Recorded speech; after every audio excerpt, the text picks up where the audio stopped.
Today's story all began when I received this enticing email telling me I'd won the Coca-Cola lottery, which I don't remember entering because I don't think the Coca-Cola lottery is a thing. So, let's go scambaiting.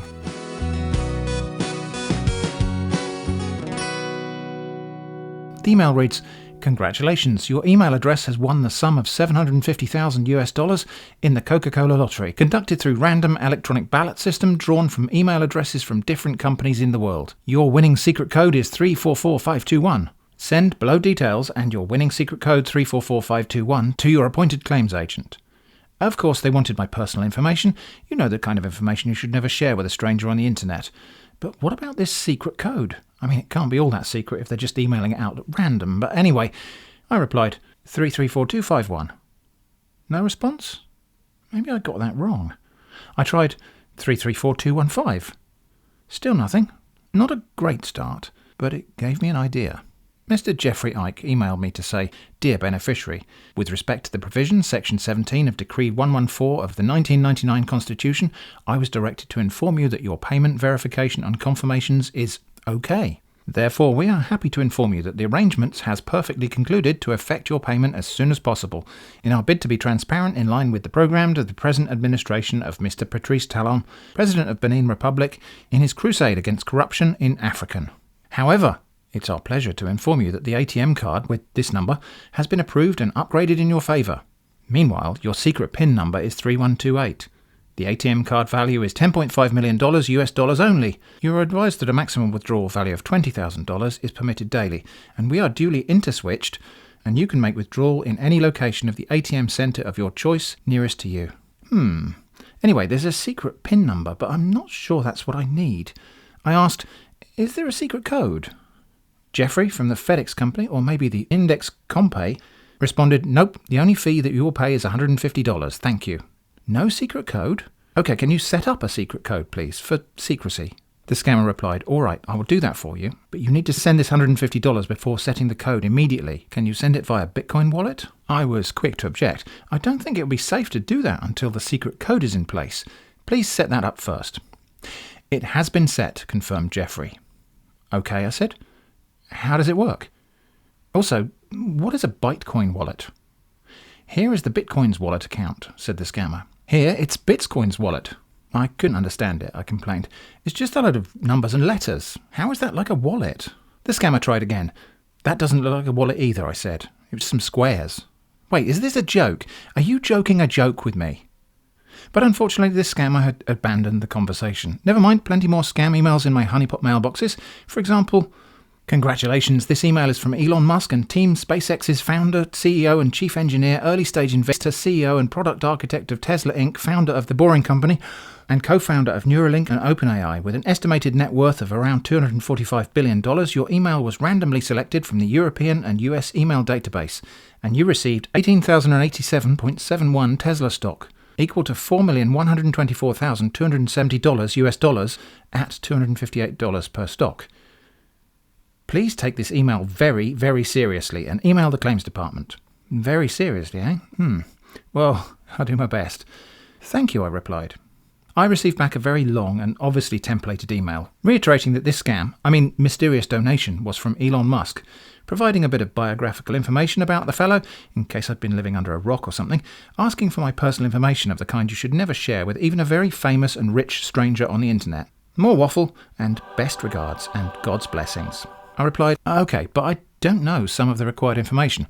I don't know if I have a beneficiary or what its name would be." The Elon Musk Foundation helpfully repeated the demand for personal information, you know the kind. "Okay," I said, and asked, "Is there a secret code?" "No code," confirmed the scammer. "That's disappointing," I said. "Please, can you implement one?" "Send the needed requirements so we can proceed," the scammer demanded. I explained, "I can't do that until you issue the secret code." The scammer argued, "This is a stock liquidation and you do not require any code." Well, I'll be the judge of that. "I require a code. Please create one. Provide the code. The code, please." The scammer gave in and replied, "Code RE1006421. "Thank you," I said. "How does it work?" "Send your identity first so the code can be activated," instructed the fake Elon Musk Foundation. Surely the code should be activated first for secrecy. "Then you're not serious," declared the scammer. If I was not serious, I would not be able to care about secrecy, I argued. The scammer said, we cannot release vital details to someone that has not been verified, so oblige our requirements. I stood my ground. Understood, I'll do that as soon as you've set up the code. The scammer complained, if you're here to give us orders, then it's clear you're not serious. I explained, it's not an order. I just need you to comply, without question, with the requests I make. But for some reason, that seemed to terminate our nice little chat. Onward. An email from Robert Hardman. This is Foreign Payment Commission. Today we received an instruction from United Nations, just the singular, Head Office London. The letter stated that you lost money while trying to receive your funds since last year, 2008? According to your payment file here, you would have received $12.2 million long time ago, but all your efforts was abortive due to wrongful contacts that you followed up in the past. Thank God that today Foreign Payment Commission has made a way for you. And, you know, the usual unremarkable scam nonsense. Make sure that you send your contact address and private phone number, you know what that is, to enable Foreign Payment Commission to supply you with every details that you might need to move forward in receiving your funds. Thanks and remain blessed. Yours, Mr. Robert Hardman. Okay, I said. Is there a secret code? Robert Hardman replied, yes, I received your good email replies concern the said funds in your names, which is going to be delivered direct to your home, but is going to cost you the sum of $275 for the whole needed documents. So kindly tell us how you want to send these needed $275 to enabling us get the whole papers and deliver your funds to you. Thanks. Okay, I said, please communicate the secret code. Scammer Robert responded, the secret code is 884422. Okay, I said, this is good. I mean, at last, someone who will take the matter of secret codes seriously. How does the secret code work? Robert explained, any time you want to write messages to this office, you must surely put the code as subject, enabling us to know it's you. Also, when I want to send any messages to you, I must include the secret code on as a sign to enable you know it's from the right office. However, you're advised to resend all your delivery information, including your current telephone numbers. Please, you need to add your present occupation. You know the kind of information. Please, we need your fast replies to enable us proceed. Thanks and remain blessed. Well, I think I understand what to do. I replied, 884422. Yes, said Robert. That's the code. Any time you want to send emails to this office, or I want to send emails to you, I will also use the same code. Thanks. I replied, 884422. 884422? The scammer complained, what's the hold-up? Why wouldn't you email to us on how you want to send the required money that we asked you to send for some paperworks to enable us render a better service to you? Kindly do something now if you want to receive these funds of yours. Every other needed things are ready here waiting for you to send the needed money. You are to let us know how you want to send the involved money to us. I explained 884422. Then I asked, 884422? Well, this is stupid and getting us nowhere. On purpose. So I asked, please would you issue a new secret code because this one doesn't seem to be working. Why are you not responding? Robert replied, I hope I told you earlier that it's going to cost you the sum of $275 for the whole document required. This is to enable us to serve you better and make something good happens. So do let me hear from you now by tell us how you want to send the required fee of $275. Let me know the transfer service you want to use and send these money. Something's wrong, I objected. I was able to read your whole email without using the code you supplied. I think the code must be broken. Please resolve this issue as soon as you can, but also immediately. But again, we seem to have run out of road with this scammer. Let's try another one. Adam Smith wrote, I trust this email finds you well. You have the same last name with my late client. It will be very easy to front you as his official next of kin. If you're interested, let me know so that I can give you comprehensive details on what we are to do. Why? What? I asked. Which name? My name is Manuel. Yes, Manuel, the scammer replied. If you're interested, I'll give you more details. Okay, I said, and asked, is there a secret code? No, said the scammer. Could you set one up, I asked. You know, for secrecy. Not necessary, said scammer Adam. Now, I will send you more details. Well, I think it is necessary. Please set up a secret code and use it in further communications. Okay, confirmed the scammer. Please let me know when the code is ready, I requested. What happened to the code? Plus, I'm not here for jokes, complained Adam Smith. What jokes? I replied. You said you were going to make a code. It's not difficult. It's not as though I'm asking you to grow invisible hands or something. But again, the scammer had bailed on me. And this happened a lot, I'll be honest with you. The response rate for this session was maybe a little bit better than usual, but still less than a third of all of the scammers I contacted ever responded at all. For example, Mohammed Yusuf wanted to give me funds worth $5.5 million and a BMW car worth thousands of dollars, which are apparently waiting for me at JFK Airport. I asked, okay, is there a secret code? For secrecy? But no reply. Greetings and compliment, just one compliment from Jennifer L. Hughes. I replied, okay, but please tell me about the secret code. Nothing. Kingsley Osuji has mapped out plans to conclude and transfer the funds. That is, the funds we've never discussed before. This is a scammer trying to butt in and take over an ongoing scam with the victim. I replied, understood. Please share the secret code secretly with me, in secret. No response, and so it went on and on and on. But as we saw earlier, some scammers did latch on, and we'll have a look at a couple more of them after this short break to answer a frequently asked question, which is, what will be the impact of AI on scams and scambaiting? This gets asked quite a lot, either in the form I just mentioned, what does the future hold, or in weird little comments suggesting that I'm wasting my time conversing with AI bots, even on videos from quite a few years ago before the technology was commonly available. The future for scams and scambaiting might be interesting, but at present I'm still not seeing much evidence that LLMs or other generative AI is at work for the particular subset of scammers that I deal with. And maybe it's worth remembering that the majority of advance fee email scams are really basic and are probably being run by scammers that are the least technically capable. Often scammers who are running a solo operation from a smartphone or computers in libraries or internet cafes in parts of the world where ownership of personal computers or indeed reliable mains power is not ubiquitous.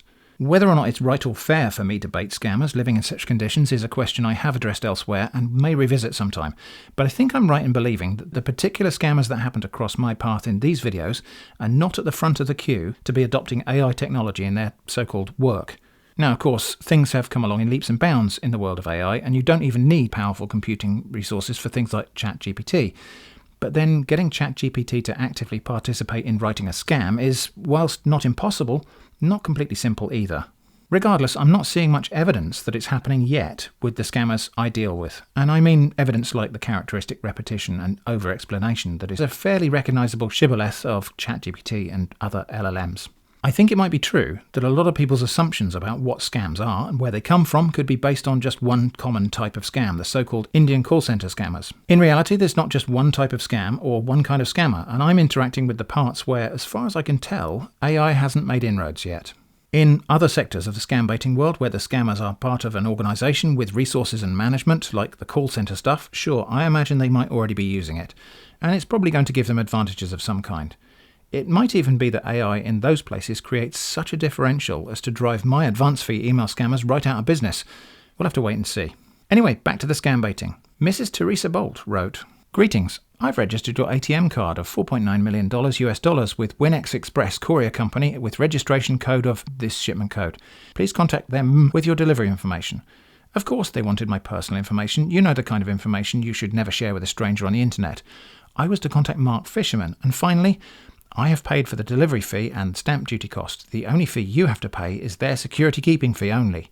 Please indicate the registration code number to WinX when contacting them. Because of course there's a fee to pay, but that registration code number looks interesting. I asked, is there a secret code number?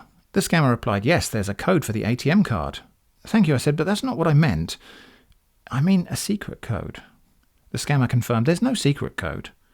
Okay, I said, that's disappointing. The scammer rallied, your ATM debit card has a PIN. This will be issued to you once you've taken delivery of the card, so be rest assured that the ATM is highly secured. Okay, I said, but I'm not sure that will function in the same way as a secret code. Please issue a secret code as well, for secrecy. Scammer Teresa helpfully complied, your secret code is 101. Always state the code in all your communication with this office and the courier to help protect your ATM card. So I responded, 101. You should contact the Win Express with your code 101, explained the scammer. 101, I confirmed.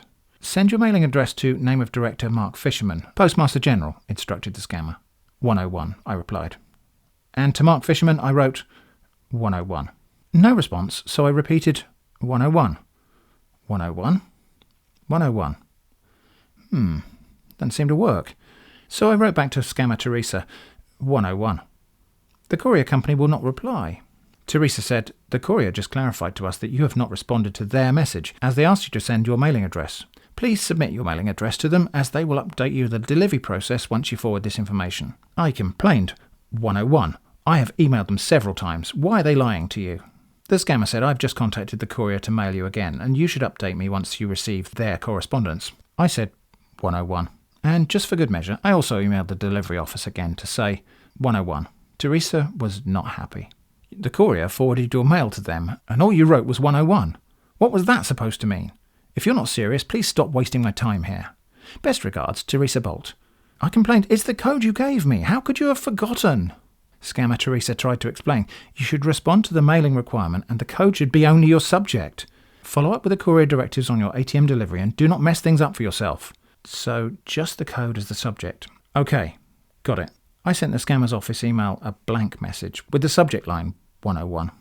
The scammer was nearly out of patience at this point and dropped the pretense of there being two separate offices and instructed, forward your mailing address with telephone number here. But I pondered. I was thinking maybe the secret code 101 is too simple.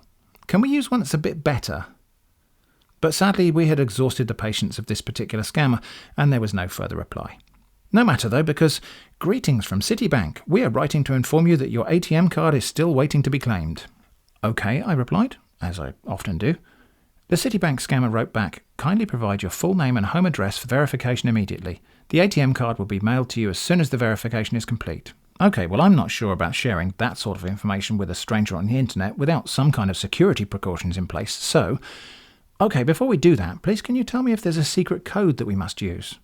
The scammer tried to reassure me. No secret code is required, but I was not reassured. I said, I think we should have one. In fact, I insist. It's necessary for secrecy. Please set one up as soon as possible. They complied and said, your ID T450T3 should be used from now on when referring to your ATM card. Is this okay with you? Is it a code? I asked. Yes, they said. How does it work? I inquired. But there was no reply for a little while. Maybe something's broken. Then, out of nowhere, hello, sir. Hello, I responded. Have you repaired the code yet? Yes, sir. Okay. Please start it running, I said. But there was a setback which nobody could possibly have predicted. The ATM card is ready to be mailed to you. However, the ATM card was deactivated for security purposes. It has to be reactivated before it's mailed to you. The reactivation will cost you $100 only. Okay, I said, but what about the secret code? The scammer tried to press on. For now, we'll just communicate without the code. Please make the payment as soon as possible so that the ATM card will be mailed to you. Communicate without the code? Are you mad? No, that's not possible. We need the secret code for secrecy. You said it was working now anyway, so let's use it. Tomorrow is Sunday, said the scammer. There shall be no communication. Well, that's something I shall have to test. I replied, tomorrow is also Sunday here where I live, I think, so that should be fine. When we resume communication on Monday, please can we use the secret code? But the scammer seemed to have forgotten all about the code and replied, now kindly explain what you need so Cam sort this out today. Okay, I thought we'd already gone over this. You said there would be a secret code that we would use for secrecy, to keep things secret. Later you said the code was broken, then you said you'd fixed it. Why are you not using it? The scammer asked, what do you need this code for? Are you kidding me? Please just use it. This conversation is tedious. 2109. Here you go, replied the scammer. Okay, I said. Trying to move on, the fake Citibank said, now about the reactivation payment. 2109, I replied. When are you making the payment? Remember that once the payment is made, the ATM card will be mailed to you. 2109, I replied. That's just the code, by the way, not 9 minutes past 9 in the evening. Is this a joke? Asked the scammer. I confirmed 2109. Then I asked, 2109? Maybe there was a problem, so I tried 2109. And of course by now it was Sunday. 2109? I asked again. Maybe they couldn't hear me, so I spoke up. 2109. Eventually, and on this one single point true to their word, on Monday afternoon the scammer replied to ask, how are you? I think the code must have broken again, as you did not reply, I said. The scammer tried to explain. I remember telling you that we were not going to have any communication as it was Sunday. I counter-explained, it's Monday. Yes, the messages you left yesterday were not replied to because it was Sunday, the scammer continued to explain. Okay, but it's Tuesday now in some places, including here, I said. Then 9012. 22110099. 2109? Okay. Good morning, eventually replied the scammer. 2109, I said. Yes, they asked. Okay, I said. And today appears to be Wednesday here. Do you communicate on Wednesdays? Of course, replied the scammer, starting to seem a little annoyed. I asked, when does the code? And that seemed to be enough. The scammer broke and replied, listen sir, I'm going to flag your emails as unserious since you're clearly not interested in the ATM card. I've told you the only thing delaying the mailing of the card. I pressed on for a while. Well, quite a while, actually. In fact, I might keep emailing this one to see if they've really blocked me or are just trying to ignore me. But for now, that's all we have. I hope this has been a little bit of fun. Thanks for watching, stay safe from scams, and I hope to see you again soon.